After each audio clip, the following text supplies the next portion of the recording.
Have you ever wondered why wars seem to continue even when everyone says they want peace? Why conflicts around the world often last for years, sometimes even decades? Behind many of these questions lies a powerful concept often called the military-industrial complex.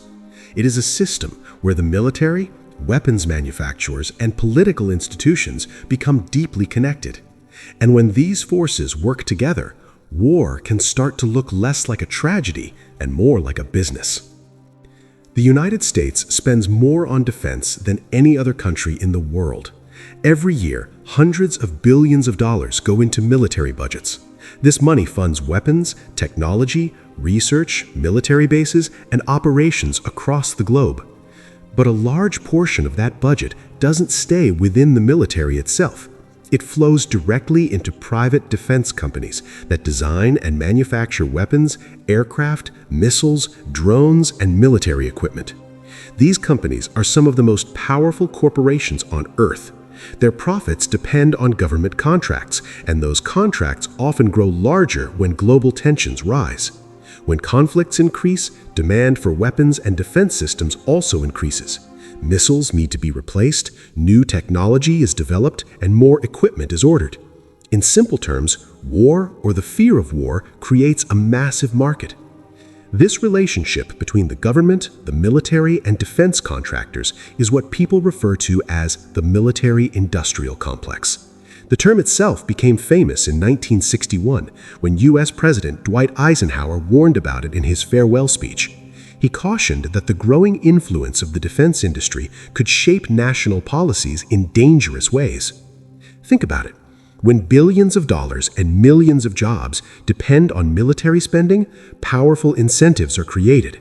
Defense companies lobby politicians, fund political campaigns, and push for policies that support continued military investment. Politicians, in turn, may support larger defense budgets because those contracts bring jobs and economic activity to their states and districts. This creates a cycle. The military asks for advanced systems to maintain global dominance. Companies build those systems and earn massive profits. Politicians approve budgets that keep the system running, and the entire structure becomes stronger over time.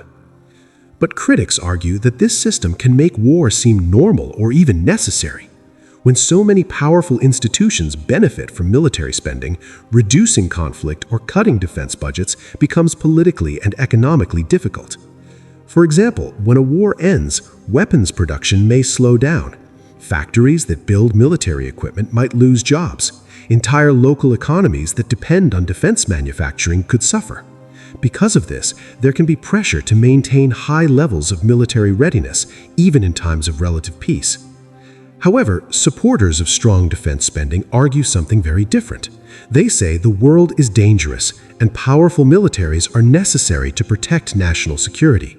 Advanced weapons and large defense budgets, they claim, help deter enemies and prevent larger wars from happening. So, the debate continues. Is the military-industrial system simply a necessary part of modern national defense, or has war, in some ways, become one of the most profitable industries in the world? The truth is complicated. War is always devastating for the people who experience it. Cities are destroyed, families are torn apart, and millions of lives are affected. But at the same time, enormous sums of money move through the global defense industry whenever conflicts occur. Understanding this system does not mean assuming that every war happens because of profit, but it does raise an important question. When the business of war becomes so large and powerful, can economic interests begin to influence decisions about peace and conflict? And that question is something the world is still trying to answer today.